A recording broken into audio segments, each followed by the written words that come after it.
Aproveitando os minutos iniciais desse vídeo, eu gostaria de falar para vocês sobre o formulário de inscrição do nosso concurso de fotografias em casa. Lembrando que o período de inscrição vai do dia 7/6 de 2021 até o dia 26/6 de 2021, com possibilidade da gente estar expandindo esse prazo.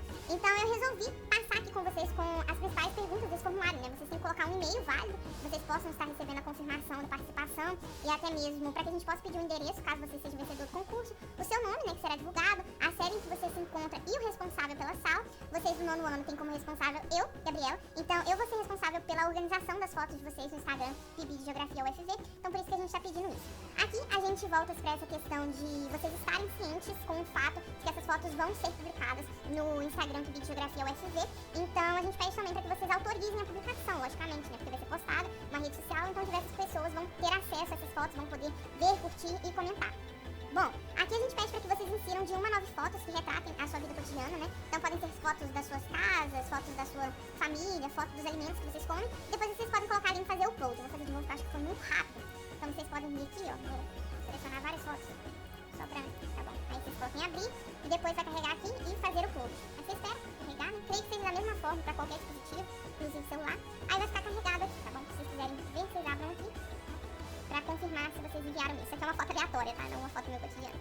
Então, ok. Depois vocês façam uma breve descrição. Eu coloquei aqui um limite de 2.200 caracteres, 2.200 letras e pontos, porque esse é o limite do Instagram. Mas, logicamente, a legenda pode ser menorzinha. É só mesmo pra vocês tentarem fazer uma síntese do que está sendo tratado. Aí aqui a gente fala sobre o indivíduo estar ciente com o fato que as duas fotos mais curtidas do ensino fundamental e as duas mais curtidas do ensino médio serão premiadas, né? Logicamente, vocês vão divulgar isso para seus amigos, para sua família, para que eles curtam essas fotos e vocês, logicamente, possam ganhar. Então a gente vai ter um primeiro lugar, que é um headset, um fone de ouvido, né? E um segundo lugar, que é uma cesta de guloseimas, tanto para o ensino fundamental quanto para o ensino médio. Aqui o número de telefone para contato, para facilitar, logicamente, caso você seja vencedor, que a gente entre em contato para pedir o endereço e enviar os prêmios, né? E aqui, para vocês deixarem suas dúvidas e sugestões sobre o concurso, é só vocês clicarem em enviar, vocês vão receber uma cópia das suas respostas, ou seja, o e-mail de confirmação da participação, e vocês vão estar dentro do projeto de fotografia. Bom, esse primeiro momento acabou. Eu queria falar agora sobre a avaliação, né? A lista de exercícios complementar avaliativa que vocês devem estar entregando, né? Logicamente, vocês vão ter outras atividades, a professora Roberta provavelmente vai propor, mas essa aqui é a que eu estou propondo com base no vídeo que eu fiz pra vocês, que é o sobre sociedade de consumo e trabalho no século XXI. Então, deixei aqui o meu WhatsApp, para caso vocês tenham alguma dúvida, vocês possam entrar em contato, né?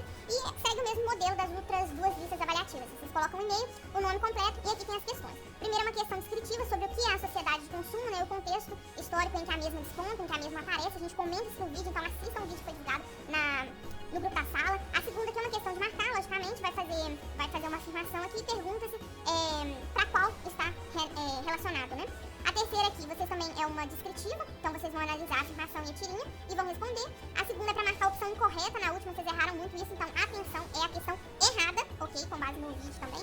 Aqui outra com uma imagem e uma afirmativa e vocês têm que marcar a qual corresponde, né? E por último é uma produção textual, a produção de um parágrafo que vai relacionar a sociedade de consumo, a questão da desigualdade e acesso ao consumo, também degradação ambiental. Então isso aqui está dentro da pontuação que a gente dá para as atividades complementares avaliativas, então não deixem de fazer e entregar, e qualquer dúvida no WhatsApp está aberto para vocês. É isso, gente. Tchau, tchau. Oi, gente, bem-vindos à segunda parte desse vídeo. Na semana 5 do plano de estudo doutorado no 9º ano, a gente fala sobre os movimentos separatistas.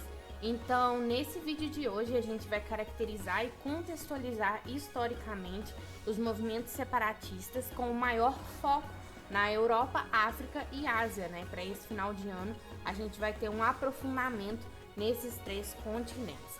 Então, alguns dos temas que nós trataremos hoje é a recuperação dos conceitos de território, estado, estado-nação, nação e fronteiras que vocês já estudaram no PET 1 no primeiro bimestre. A gente também vai ver algumas disputas territoriais na Europa ao longo dos séculos. Eu trouxe para vocês aqui 3 marcos históricos extremamente importantes para a história da humanidade. A gente vai ver também o que é um movimento separatista e vamos enfocar no caso do povo basco, né? Além disso, eu trouxe uma questão dos conflitos contemporâneos, né? Conflitos da atualidade envolvendo a África, Ásia e Europa.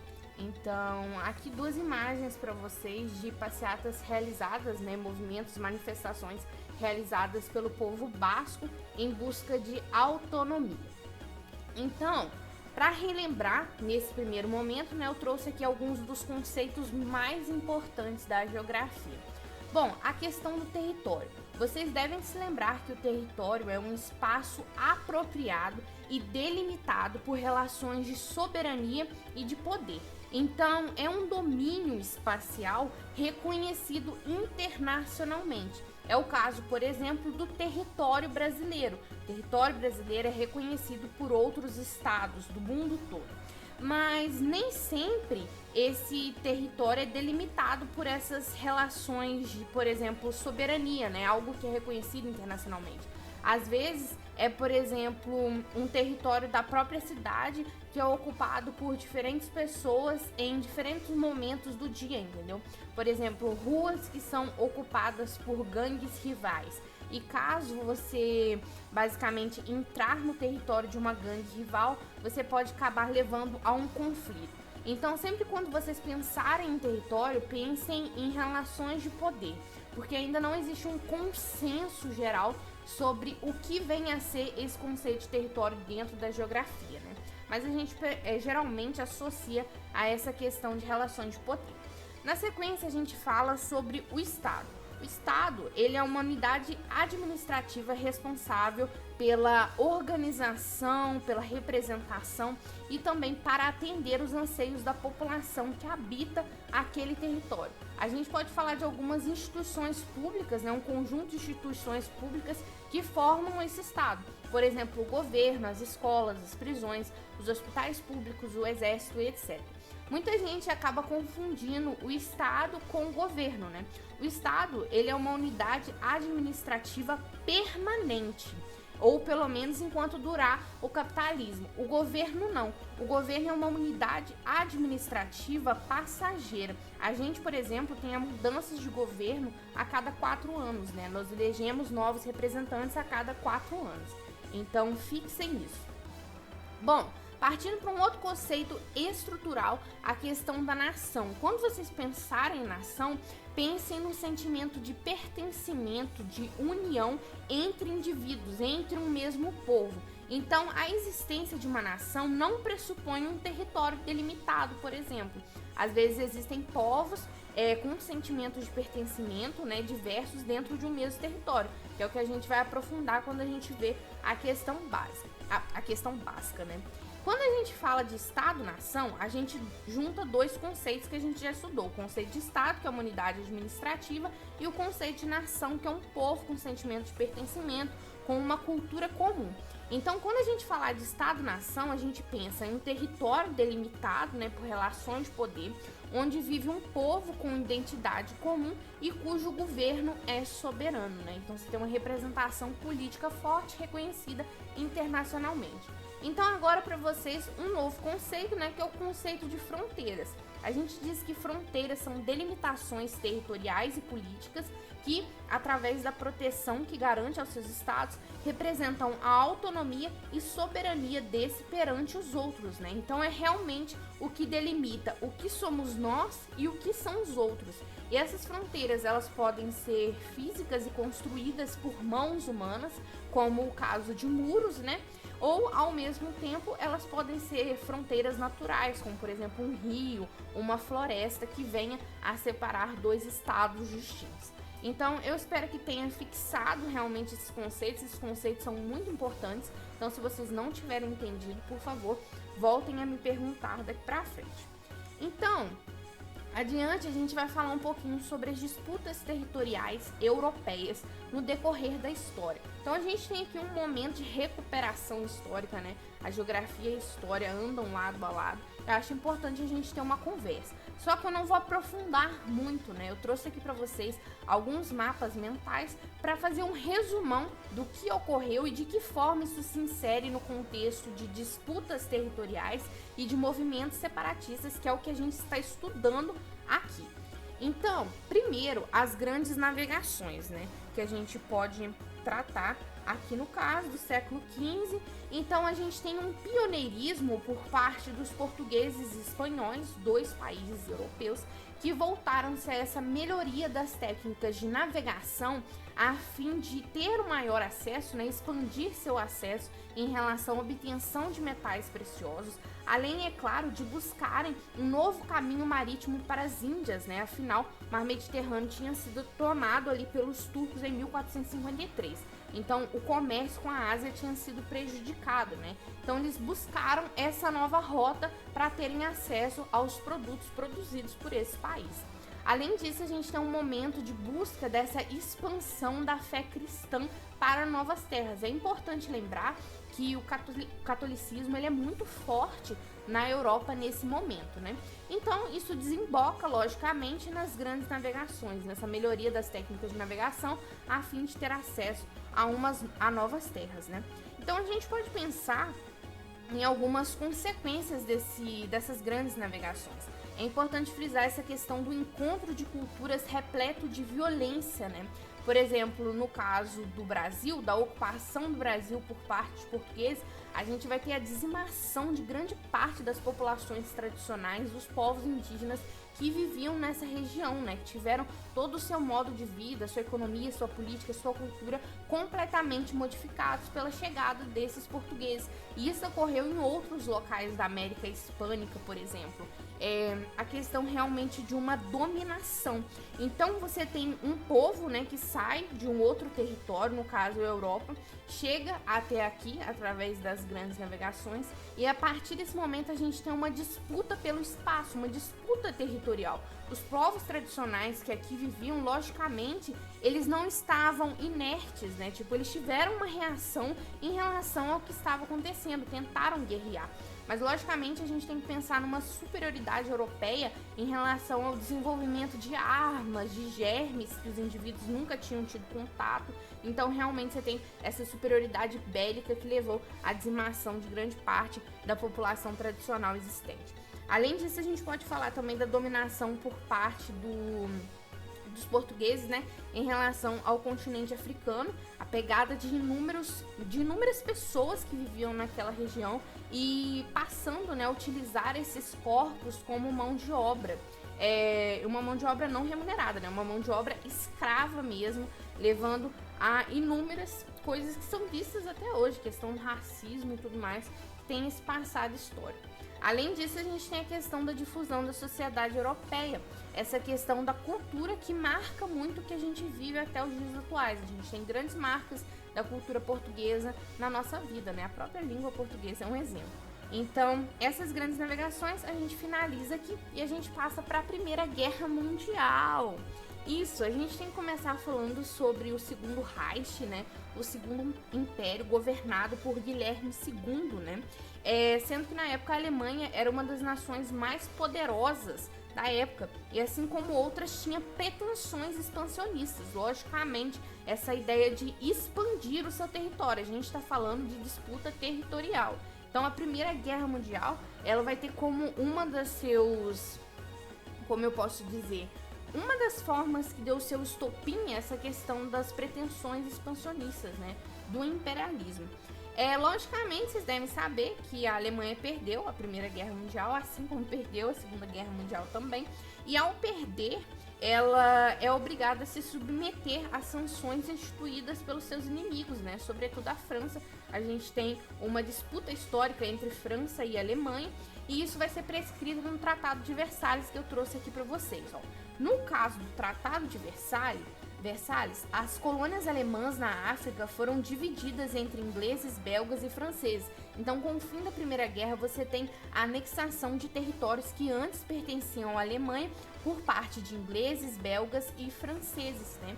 Além disso, colônias alemãs no Pacífico foram entregues ao Japão e à Inglaterra. Então, uma das consequências da Primeira Guerra Mundial foi a partilha de territórios, né? Então, nesse contexto de disputa territorial, entra muito bem. Para finalizar aqui, pelo menos essa parte dos mapas mentais, a gente pode trazer a questão da Segunda Guerra Mundial. A Segunda Guerra Mundial, ela é considerada uma continuação da primeira, né?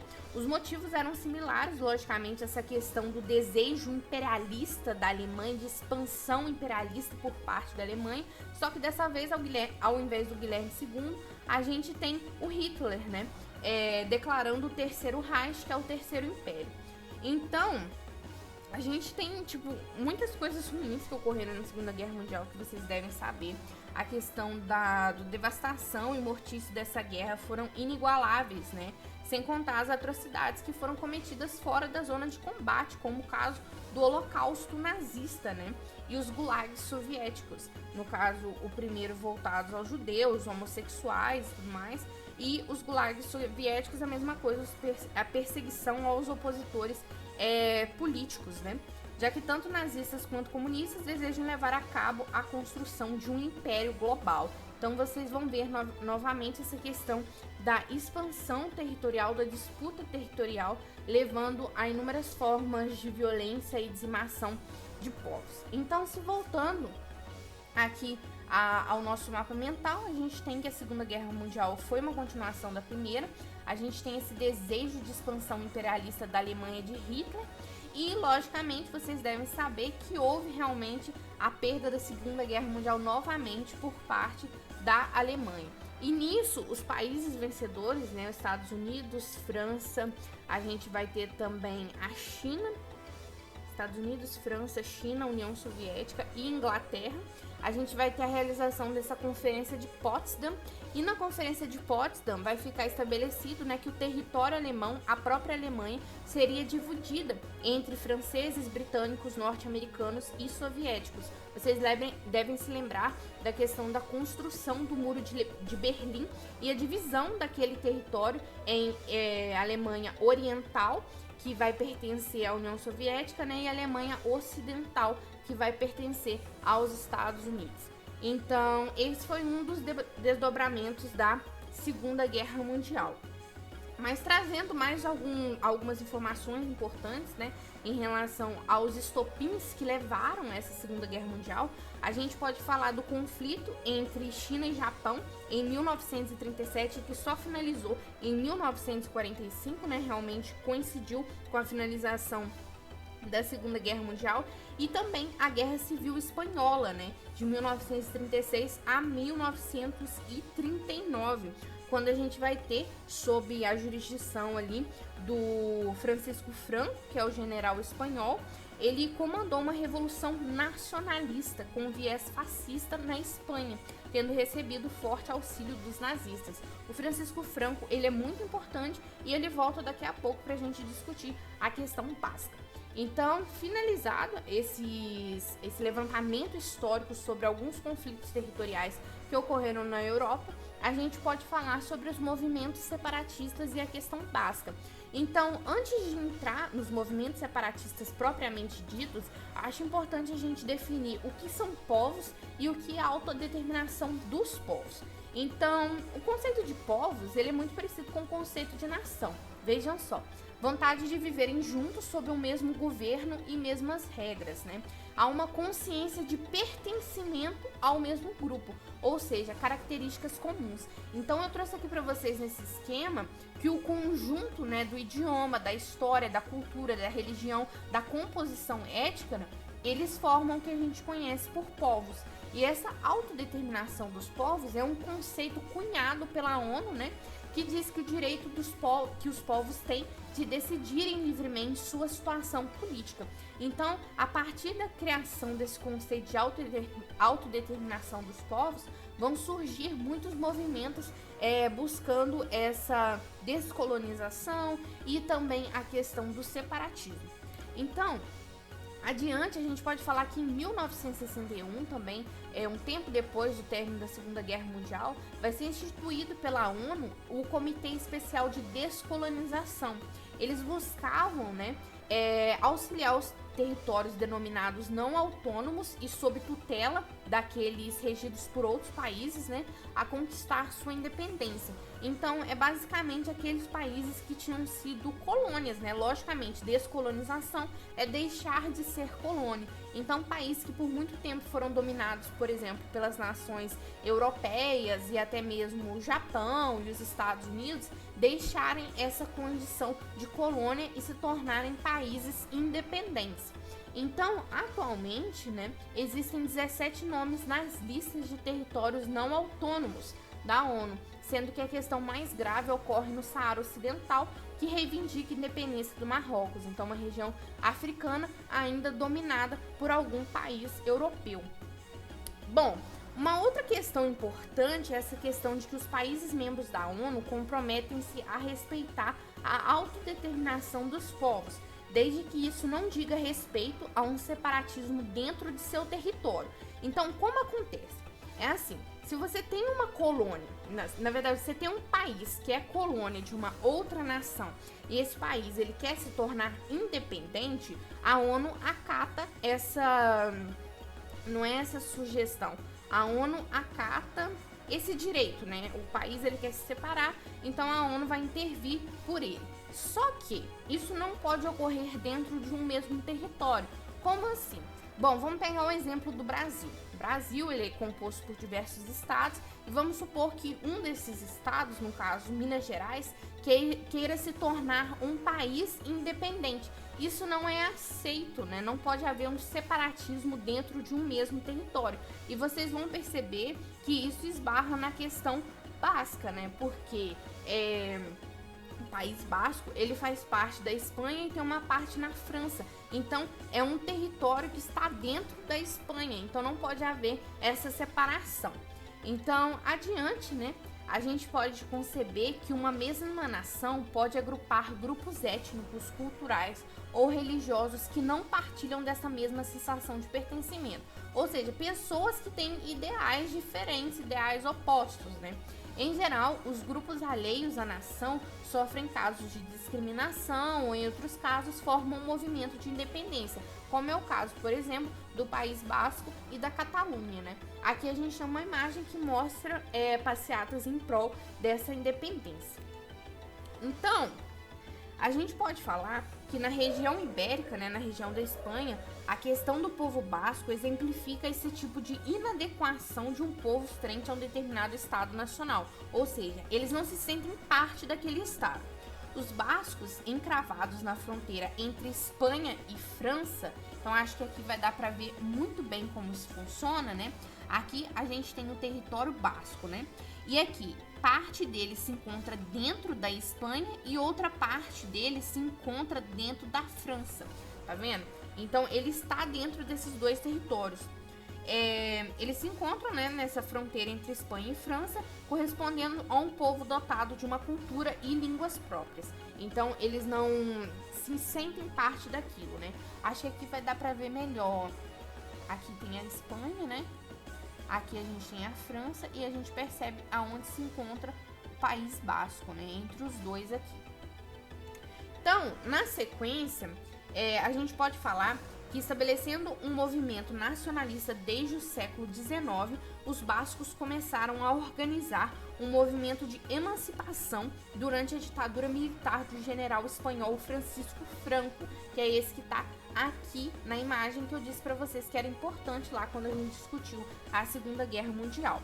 Durante o governo de Franco, os nacionalistas bascos sofreram forte repressão, logicamente, porque não havia essa ideia, né, de separatismo por parte de territórios que constituem a Espanha e a França, né, sendo proibidos de expressar qualquer traço de sua cultura. Então, houve forte repressão.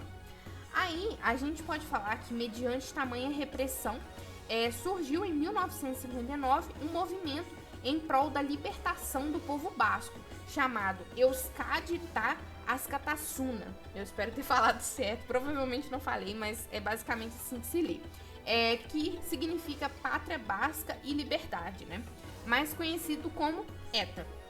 Inicialmente buscando lutar contra a ditadura de Franco, o ETA foi sempre muito influenciado pela questão do socialismo. Com a queda do regime ditatorial, algumas conquistas políticas foram concedidas ao povo basco. No ano de 1979, por exemplo, o Tratado de Guernica concedeu algumas liberdades administrativas ao povo basco. Essa primeira ação rumo à autonomia basca freou alguns setores do movimento, que se fragmentou em diversos partidos políticos. Então, inicialmente, a gente tem um movimento geral, global, né? Só que em algum momento, por diversas divergências, né, políticas, ocorre a fragmentação desse movimento em vários movimentos. No entanto, as alas mais radicais mantiveram vivo o movimento e fundaram um partido político próprio, o Partido Batasuna. Agindo por meio de atentados terroristas, o ETA volta e meia criava forte tensão dentro da Espanha. Ao longo de sua história, o ETA conseguiu a libertação de alguns de seus integrantes, né? Logicamente, o movimento de terrorismo ele foi fortemente repreendido pela polícia e alguns de seus integrantes foram presos. E o ETA chegou a assassinar cerca de 30 personalidades políticas. Na década de 1990, diversos de seus líderes foram capturados pelas autoridades, o que acabou reduzindo o grupo a cerca de 200 integrantes. Mesmo assim, em 1999, alguns atentados fizeram do grupo uma ameaça à estabilidade naquela região. Em resposta, autoridades da França e da Espanha uniram-se contra os terroristas do ETA. No ano de 2003, o Poder Judiciário espanhol decretou a ilegalidade do Partido Batasuna, como a gente já tinha falado anteriormente, era uma vertente mais radical desse ETA. Em 2004, as novas eleições na Espanha e um grande atentado colocaram a ETA, e a questão básica mais uma vez em evidência. Após a explosão de vários trens no dia 11 de março, o candidato conservador e então primeiro-ministro José Maria Aznar responsabilizou o ETA pela autoria dos atentados. No entanto, logo em seguida, documentos comprovaram que as explosões eram de responsabilidade da Al-Qaeda, então não tinha nenhuma relação com o ETA e mesmo assim eles tinham sido culpabilizados no primeiro momento. Então, notando que o Aznar utilizou dos atentados buscando promover sua candidatura, ele era um candidato conservador, e primeiro-ministro, ele vai buscar, no caso, promover sua candidatura, e a população espanhola, ela deu a vitória ao candidato socialista José Luís Zapatero. Então, guardem esse nome. O Zapatero, ele, durante a sua campanha, se mostrou aberto ao diálogo com os bascos, tentando amenizar a possibilidade de novos atos de terrorismo por meio da revitalização do ETA. Em 2006, os líderes do ETA anunciaram o fim da atuação terrorista do movimento. No início de 2007, o movimento voltou atrás e anunciou o fim do cessar-fogo e o rompimento com o governo de Zapatero. Então, podem vir a ocorrer novas manifestações radicais e atos terroristas daqui em diante. Então, sem uma definição final ou a criação de um Estado independente, a questão básica assinala um foco de tensão, que vez ou outra chama a atenção dos noticiários internacionais. Então, a população basca, ela continua se movimentando, seja por meio de passeatas completamente cívicas, e brandas, mesmo só um movimento ali em relação a essa independência, ou através de atos terroristas, como a questão lá do Partido Batasuna e do ETA. Então, eu trouxe aqui para vocês observarem, a bandeira desse país basco. Então, finalizando, partindo para os momentos finais, eu acho importante a gente contextualizar alguns focos de conflito entre África e Ásia, já que a gente viu os principais da Europa, Então, assim, a gente pode falar que no continente africano, o que motiva os conflitos é o modo pelo qual o continente foi dividido. As fronteiras impostas pelos europeus não levaram em conta as disparidades étnicas existentes no continente. Vocês devem se recordar que no primeiro bimestre a gente estudou o imperialismo, a partilha da África por parte das nações europeias, que não respeitaram a diversidade de povos, de cultura, de formas políticas, de economia existente na região.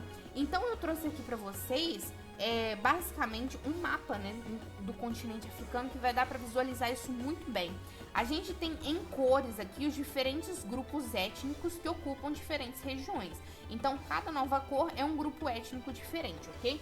E aqui, esses traçados, essas linhas pretas, é a divisão política, a divisão fronteiriça realizada por parte dos países europeus. Então, vocês vão perceber que dentro de um mesmo território, por exemplo aqui, você tem diversos grupos étnicos diferentes. Então, se você coloca grupos étnicos com posturas completamente diferentes, a tendência é que ocorra diversas guerras civis, por expansão de território. Então, realmente, lutas dentro do mesmo território por haver essas inúmeras disparidades. Então esse mapa aqui é perfeito, eu acho que dá para entender muito bem o que acontece por lá.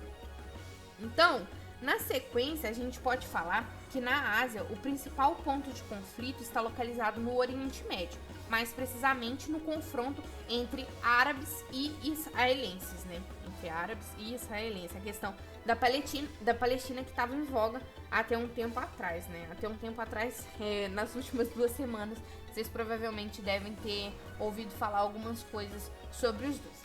Então, no Iraque, as divergências estão ligadas às questões religiosas, né? Econômicas, territoriais e étnicas. O país é protagonista de confrontos com o Irã e Kuwait, além da divergência externa com os Estados Unidos. Então,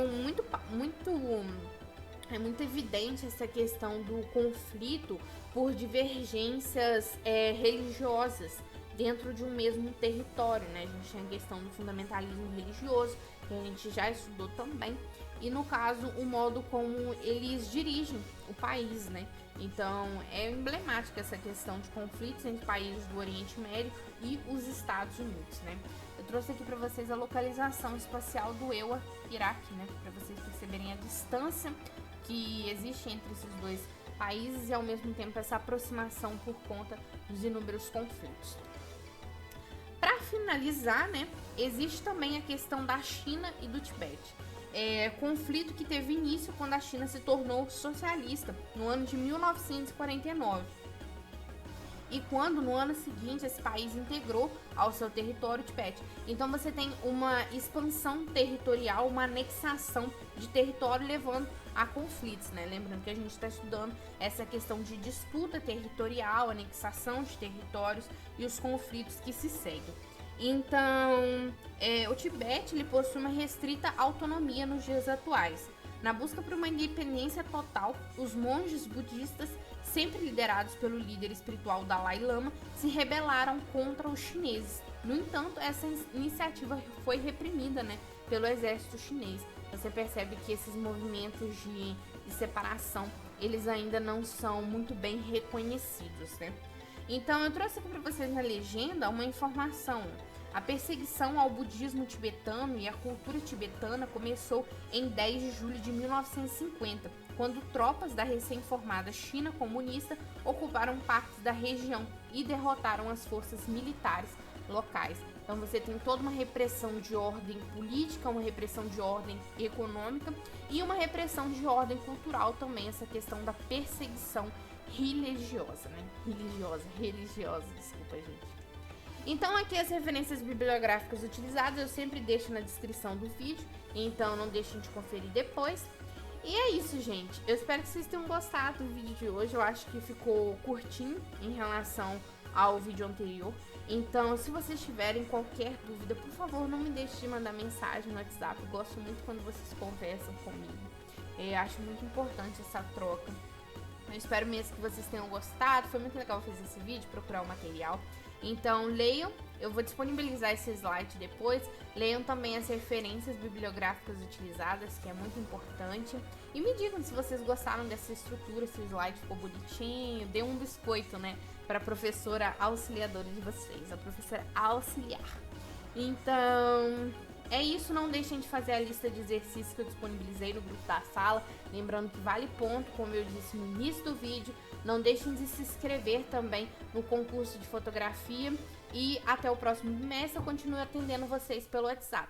Tchau, tchau!